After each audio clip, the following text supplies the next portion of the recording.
It's time now for a big story breakdown. Over the years, the National Assembly has become what many political watchers describe as a retirement home for governors at the end of their tenure in office. Although no law in Nigeria disqualifies former governors from seeking to become senators, some analysts worry that making it a tradition may not be healthy for the country's democracy. In the 2023 general election, some serving and former governors failed in their bid to switch to the Senate. But this time, several governors are also contesting senatorial seats in their states. Let's bring you some of the numbers and some upsets that have been witnessed so far, especially in the APC primaries. All right, so looking at it, the APC Senate primaries 2026, we're looking at who got a ticket, who lost everything, and what it means for 2027. So the APC held senatorial primaries across all 109 senatorial districts on Monday. But before voting even began at all, 44 aspirants were barred, and 4 sitting governors also entered the race, talking about trying to make a switch. And this is a sign that this primary season is directly shaping the party's 2027 Senate strategy. And the way we had it, the 10 Senate leadership core actually emerged victorious from Monday's primaries intact.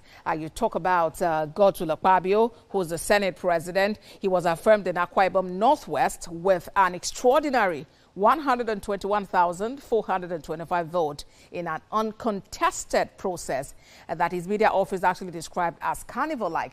For the deputy president of the Senate, Ibrahim Barau from Kano North, it was a consensus agreement with the INEC monitoring team confirming the exercise was peaceful and orderly. The number 3 man, Okwemi Bamidele, the Senate leader from Ekiti Central, was actually returned unopposed, and he's now advancing toward a 3rd term. And for former Senate President Ahmad Lawan, who lost the Senate presidency in 2023, he secured his return ticket in Yobe North through affirmation there and maintaining political relevance in the Northeast.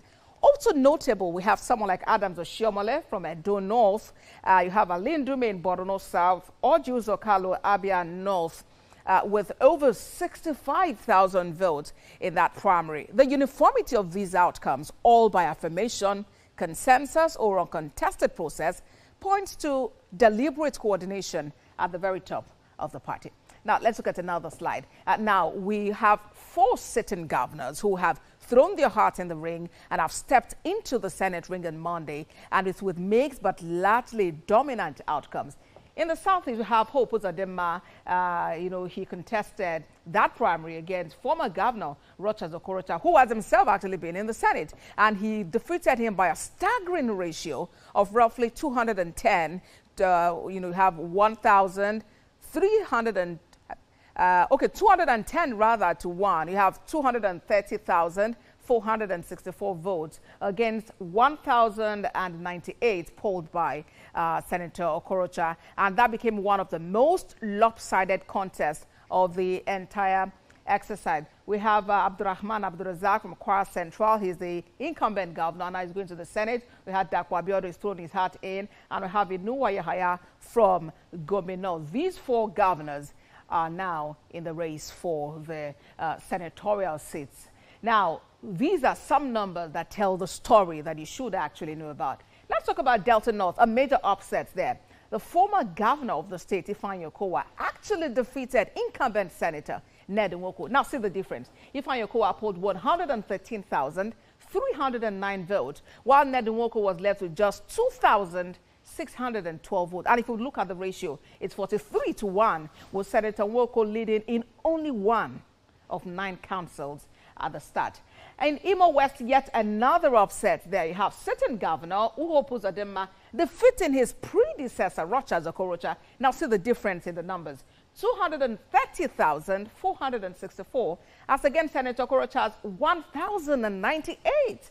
But sitting governor defeating the former governor who once held the same Senate seat, and Okorocha's assets in Imo State have been a flashpoint between these 2 men. Now, We also had former power brokers who lost in this race. We'll talk about Nedin Woko in Delta State. Delta North, to be specific, 2,612 votes is what he polled against Ifeanyi Okowa's 113,309 votes. We just spoke about Rochas Okorocha in Imo West. He polled 1,098 votes against Uzodinma's 230,464 votes.